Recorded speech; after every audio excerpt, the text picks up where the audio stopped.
l'occasion de la commémoration de la Journée internationale des droits des femmes du monde entier et des femmes syndicalistes en particulier.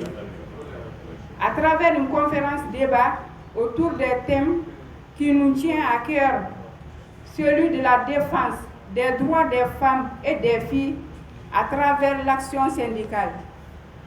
Camarades, le 8 mars n'est pas seulement une date symbolique, il constitue un mémoire de réflexion et de mobilisation. Il nous rappelle les luttes courageuses menées par les femmes à travers le monde pour la reconnaissance de leurs droits, l'égalité, pour la justice sociale et la dignité humaine. Parler de justice sociale et de dignité au travail sans mettre les femmes au centre serait incomplet. Nous portons une part essentielle de notre économie et de notre société. Mais trop souvent encore, nous affrontons la précarité, la discrimination et le manque de reconnaissance.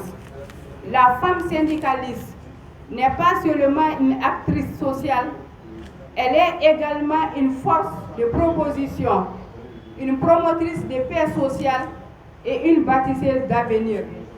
Notre engagement collectif doit viser à lever les obstacles qui freinent la pleine participation des femmes. Aujourd'hui, ils doivent être plus attentifs aux réalités des femmes et plus engagés pour l'égalité. Nous marchons dans les pas des pionnières courageuses qui ont ouvert la voie. Leur héritage nous inspire et nous oblige. Je parle ici de Mme Sidibé Dédéou Ousmane et de Mme Sempara Aïsta Keita.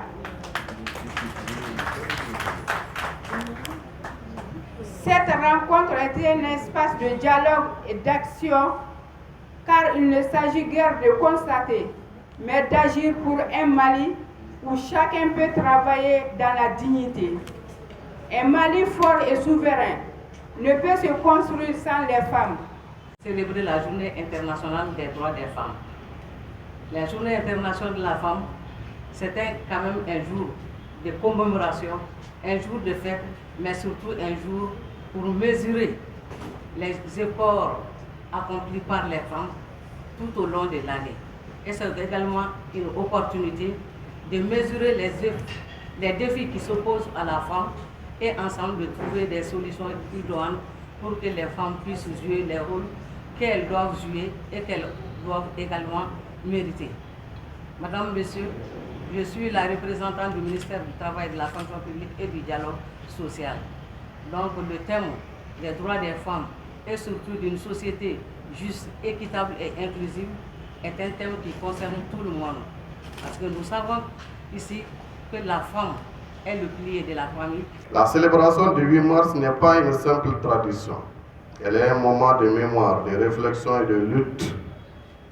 Elle nous rappelle que les droits des femmes ont été arrachés de haute lutte et qu'ils doivent, à ce titre, être considérés continuellement défendus face aux défis persistants du moment.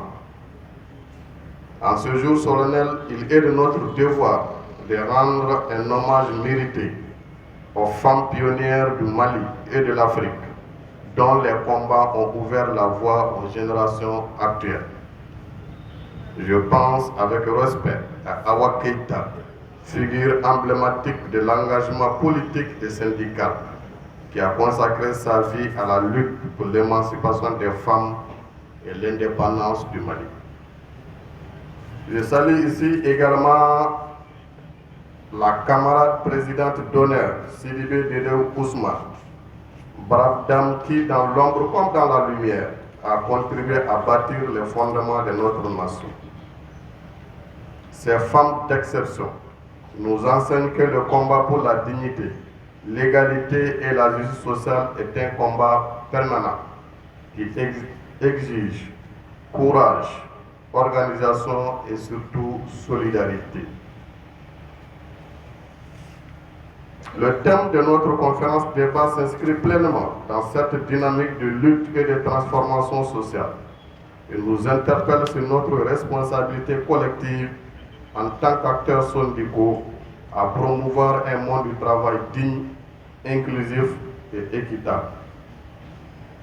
La Confédération démocratique des travailleurs du Mali réaffirme ici son engagement indéfectible à défendre les droits des femmes et des filles, notamment en matière d'accès équitable à l'emploi et aux responsabilités, de lutte contre les discriminations et les violences en milieu professionnel, de promotion de l'égalité salariale et de renforcement du leadership féminin au sein des organisations syndicales. Nous sommes convaincus que sans la pleine participation des femmes, couche majoritaire, aucun développement durable ni aucune justice sociale ne peut être atteint.